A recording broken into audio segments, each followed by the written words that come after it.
Fucking spinning wheel of death on me. Here we go. We're up, bud. All right, welcome into On My Block podcast. It's a Green Bay Packer podcast. I'm your host, Amon Green, along with my good friend and teammate, doing well down there in the Austin, Texas area. Mike, how you doing? I'm great, buddy. Nice. You had a chill weekend with the in-laws, and like you said, the kids definitely enjoy it because they can hang out with grandma and grandpa. I definitely love that type of weekend. That's kind of similar to what I did. My mother-in-law came over, and my wife's auntie came up and from Chicago area, and we played cards. They played, and they got a little bit of booze involved. What card you play? We playing rummy mostly. Oh yeah. Yeah, we play dominoes now. We went through we played. You usually played rummy, right? We usually play just regular gin, and now I got my dad hooked on dominoes, and he's all about it, man. It's hilarious. We must have played for like 3 hours yesterday. Well, it gets domes as we called it. You can play forever. Plus, the scotch and dominoes is dangerous. Yes, anything. Once you get the juice going, conversation. The feeling to bet more, whatever y'all playing for. We play for quarters. We play with quarters in this household when we doing the card stuff. We just play for abuse. We abuse whoever's losing just gets abused. Yeah. There's no money involved. It's just abuse. I would like to say pride, but it's really just abuse. Right, and that right there is the answer to the question of how you guys were in our locker room when we played backgammon. Y'all played those card games, Tonk. And oh my God, I'll be sitting there listening to you guys go back and forth. The O-line, you, Tyles, Flanny. Oh my God, that was classic conversations. The best part about the locker room that people just probably don't are privy to is, and the way the Green Bay Packers locker room used to be, I think it's still this way. It was shaped like a football, but there's tables everywhere. So people didn't really go into people have the players' lounge. They go. Everyone talks about going to play Halo. Nobody really did that. We actually enjoyed each other's company. So we would sit at these tables, and every year it was something different. We'd play dominoes one year, chess one year. Remember, what was that big fullback, Nick Lucci?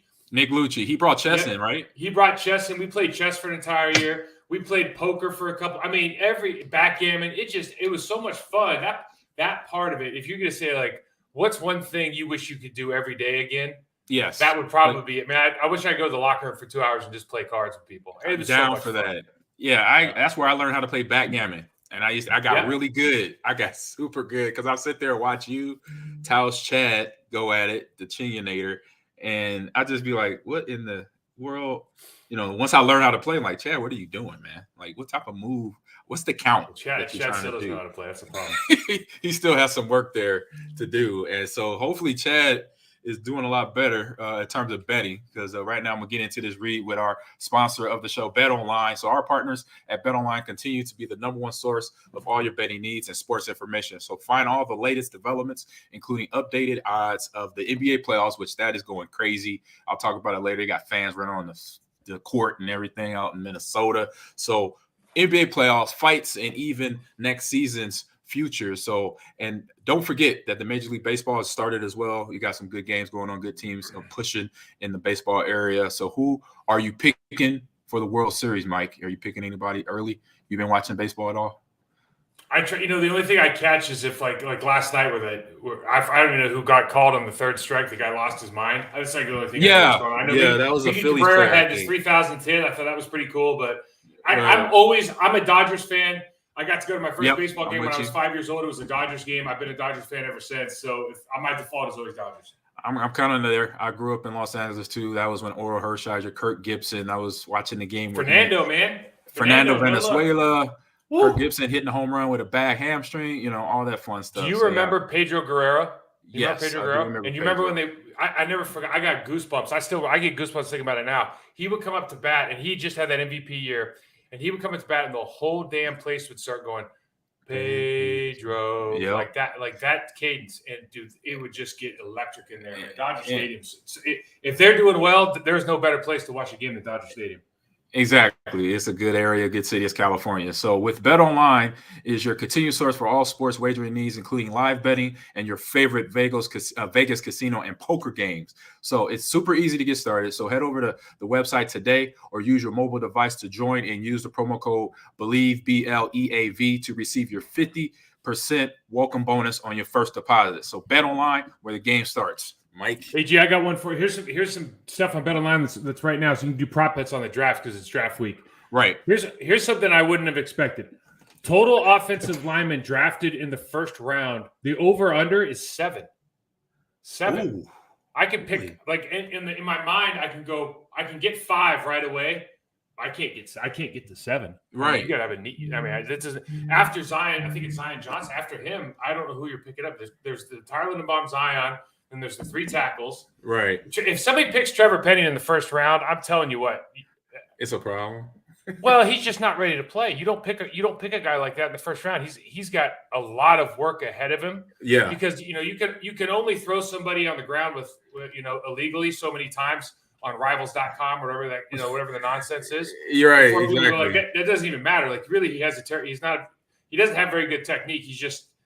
I know he's got some measurables, but he just has aggression. He's got a long ways to go before he's going to be considered a player in this league. Right. And not to say he can't be an outstanding player, but I don't think he's a first round draft pick. So if they're counting him, I would go under. If anybody's out there listening, I would take that bet on the under for sure. Here's the other one. Take it. Total QB selected first round. They have over under at 3.5.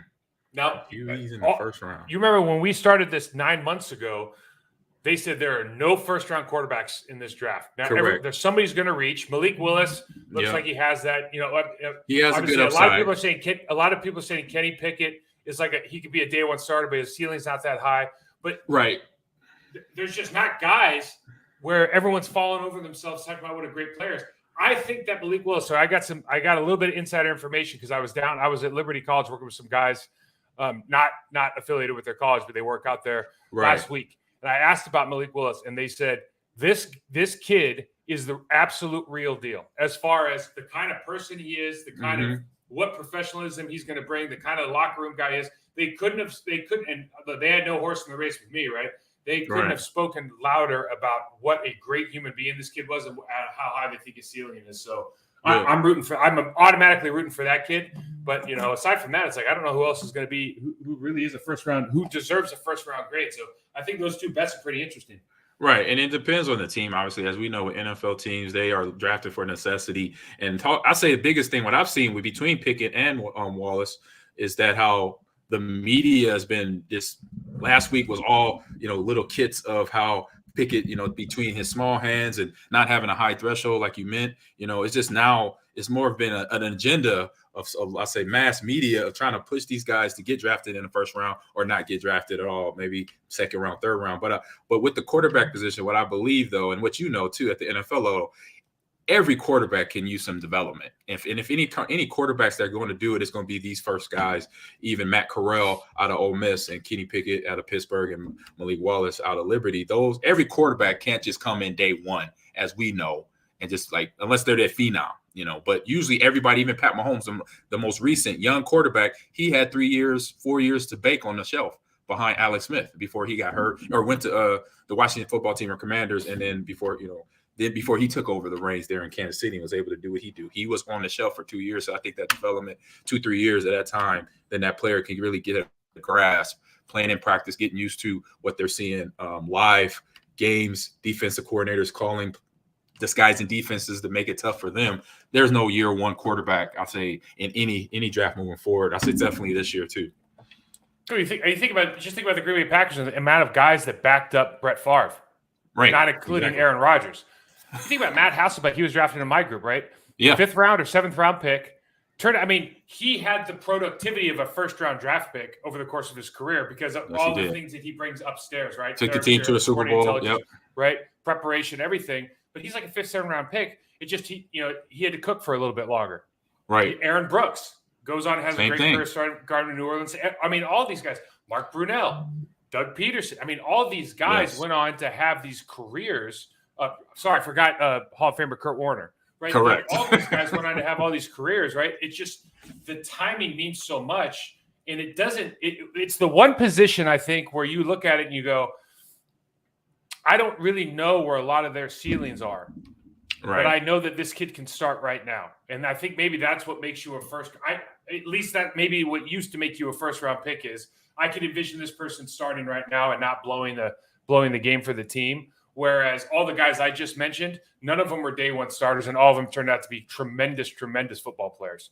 Right. And I say the biggest thing you want to look for when you look at Malik, you look at Pickett, you look at any quarterbacks, Matt Corral, Sam Howell, making sure at the college level, when you watch that game film, you watch their confidence. You watch how when they throw a ball, you could tell that quarterback is like confident about his throw. If he decides to run a ball and all that, and physical as Malik Willis is, does he go to run first, or is he a guy who is trying to pass and then run is secondary? So you look at those tapes to make sure then this is the guy for our team. But then if they slip and fall, it's not a big deal for the team draft. Then that's obviously the price they want to make sure they get that good price or not, but get that value out of it. So watch that film.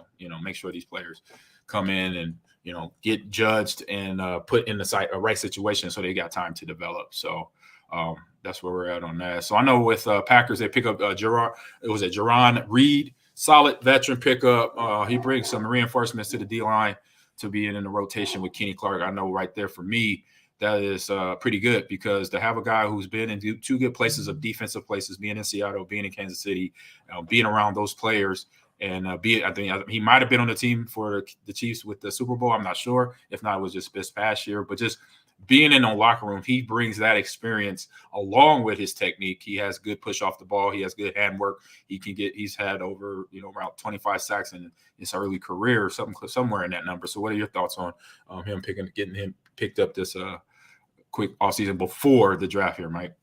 Well, listen, reinforcements are great. He's durable. He's one of those Alabama linemen. I think he came out in 2016. Now he has been on 3 teams in 3 years now, which to me is never a really good sign. Right. Yeah, it's never a really good sign. That's like a good and a bad thing at the same time. Yeah, and we talked about Alabama linemen. We were talking about offensive linemen, but you talk about Alabama linemen and not always transferring over as the dominant force that they were in college to where they are on the front. Now, there's some guys, especially like the guy over for the Washington Commanders, who was it Allen. Guy's a tremendous Jonathan Allen. There's guys that have transferred over and been amazing, but there's a lot of Alabama offensive and defensive linemen that haven't quite made the leap to be that like dominant force. Hopefully this guy comes in and learns from it, as crazy as it sounds, because I think Kenny Clark's like 26 years old. Right, he's still young. He's the veteran in the room, though. And look, you and I know this, like 26, 27, 28 years old, probably a little bit higher now because of the lifespan of a player. But when you and I were playing, 26, 27, 28 years old is when our bodies and our minds are kind of in the same spot. Physically, we're where we need to be, and also now from a sporting IQ standpoint, we're in our sweet spot. Like we've hit that sweet spot now, and so for me, I'm always really excited about the opportunity. Got a little technical difficulties going there. You back? You hear me? Yep, I got you. So I'll say while you're fixing that, to your point, we get into the actual, I say, hard brass tacks of numbers. So the Packers got, which I didn't know this, just doing my homework over the weekend. Packers got 11 total picks here in the 2022 draft. They got 2 first-rounders, 2 second-rounder off a trade, and and they got so that's the 53rd and the 59th. One third-round pick is the 92nd. And then 4th round, they have 2 as well, 132, 140. And in the 5th round, they have 171, and then also 7. And then in the 7th round, last round of the draft, they have 3 picks. So this could be something, if you go in it, Gutekunst and the draft the scouts, excuse me, can then look at coaches too, try to I say maximize having 11 picks, because I guess the Kansas City Chiefs is the other team with 12 picks total coming into the draft. So you could do a lot of things come draft day, prior to draft day, with having 10 plus picks. You can obviously use them all for the team, or you could, hey, let's will and deal some of these so we could get, move up in some draft rounds to see what players that we want that we may not think they'll be there, but make sure if they're there, still there, and trade up to get them with these draft picks. Yeah, I agree. I agree completely. We have opportunities. This will be interesting this year because we do have those 2 late round draft picks. And I know we did our Believe mock draft, and I drafted, the first pick I had was a wide receiver. You remember his name? Jesus. Traylin Burke. So the guy out of Arkansas. And the reason that I thought he was interesting was because he had played multiple positions in college. He's a bigger guy. He's like, and he's a big guy, 225, yeah, 6'3". And he didn't have a great 40 time, but he plays fast. And he's a deep threat. But he also has the ability to go inside. He's played running back, and I just saw with the Matt LaFleur offense, thinking like we have a Debo Samuel type. I know his name's been kind of floated around Packers right now. Correct. But instead of going with Dotson out of Penn State or even going with Pickens out of Georgia, who blew his ACL, he's kind of a boomer bust prospect right now. As far as like how's he going to come back, I was kind of interested in having that big body who can maybe get in the backfield and be that player for us because we don't really have that guy. So we kind of fill all the different spots. And listen, you can always use speed. There's no question about it. But if we do decide to stay at that pick, that might be a very interesting look for us. Yeah, having, bringing a guy like Traylin Burke in, you're looking at another Alan Lazard and a guy that we saw come in and as a big body, doing blocking that usually you don't see receivers wanting to do or having to do, and he's doing it. And then he's still running routes and catching the ball downfield, stretching the field, but being a leader. He's the right now number 2 receiver behind, or number 1 receiver, and then it's him and Watkins, Sammy Watkins, that just got picked up last week as well. So they're doing a pretty good job, I say, in the wide receiver area of trying to have people there and weapons for Aaron to throw at right there. Yeah, I don't think there's any question about that. If you think about, hey, you know what I wanted to get into a little bit is just talking about, do you have draft memories? Like, do you remember what you were doing and what your whole situation was like? Oh, mine was unique because I was in the supplemental draft, but I've never really talked to you about your whole draft experience. Man, yeah. So you just push on into that. Yeah, that's no problem. So draft day for me, this is when both our drafts were the draft. It was all in one day. It wasn't a 3-4 day extravaganza that had a parade, ticker tape parade, and all that fun stuff. It was not that. So I was at my agent's office in Newport Beach, California. I was on the same roster of incumbent NFL players as Ryan Leaf. We were represented by Lee Steinberg. Bradford and Morat was the law firm.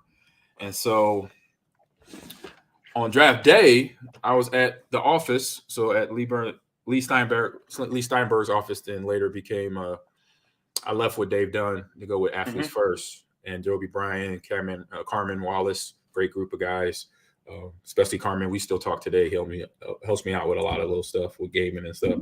And so we're at the office. They ordered in, food and stuff. I had friends and family. I had friends from LA that grew up with me. They drove down to OC, hang out. Little league buddies that we all played little league ball together, football, baseball. My oldest brother Jerry, which you met when I played, he flew in. He was already with me.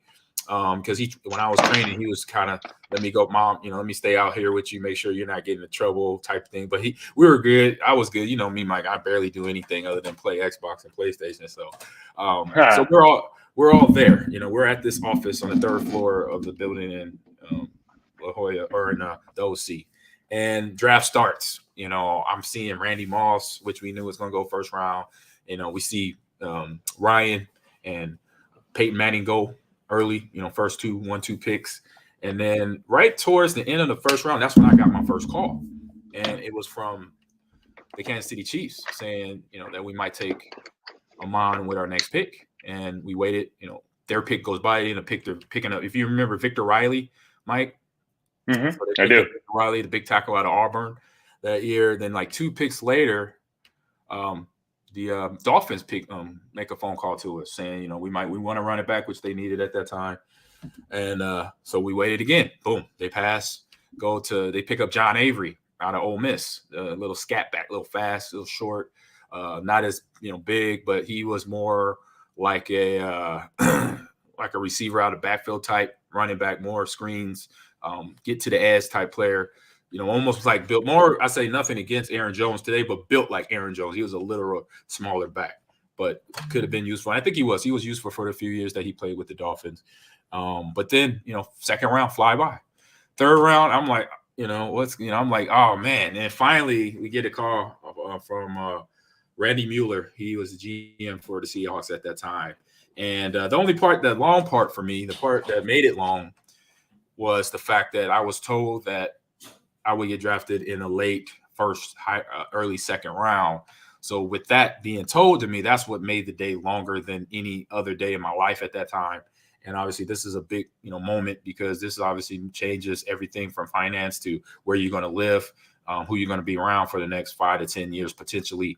And so that right there made it a longer day. Being told before I came out that I could get drafted in the first round is definitely a reason to come out of college, to start your living and start your profession. And, and so it didn't happen, but I used that day as a motivation to push forward, because it was something that, teed me off. I was like, okay, we had 31 teams pass me over 2.5 times. All right, I got a big old chip on my shoulder. I say, for every team that passed me over, it is on. When I get in that Seahawks uniform and I start running that rock, or if they put me on special teams, I'm gonna come down there. I'm trying to tear heads off. I say, so when I was at the office with friends and family, I got back to my apartment there in Newport Beach, California, and I'll be straight up. I cried because I was like so mad that happened. And I'm like, I know what I got. That's motivation, though, right? Yeah, exactly. I took it and that's said, kind of motivation. You know what? I'm not gonna let this bog me down. This is gonna piss me off. So when I get to Seahawks training camp, they're gonna see what they got out of me at this running back from Nebraska. What he can do. Because a lot of stuff was he can't catch the ball off the backfield. He's not a 4-quarter running back. He's injury prone and all this other stuff. And I was like, I can't wait. I said, I can't wait to my moment of what I know I could do to play ball in the NFL. So that was my start to finish draft day. What about yourself, Mike?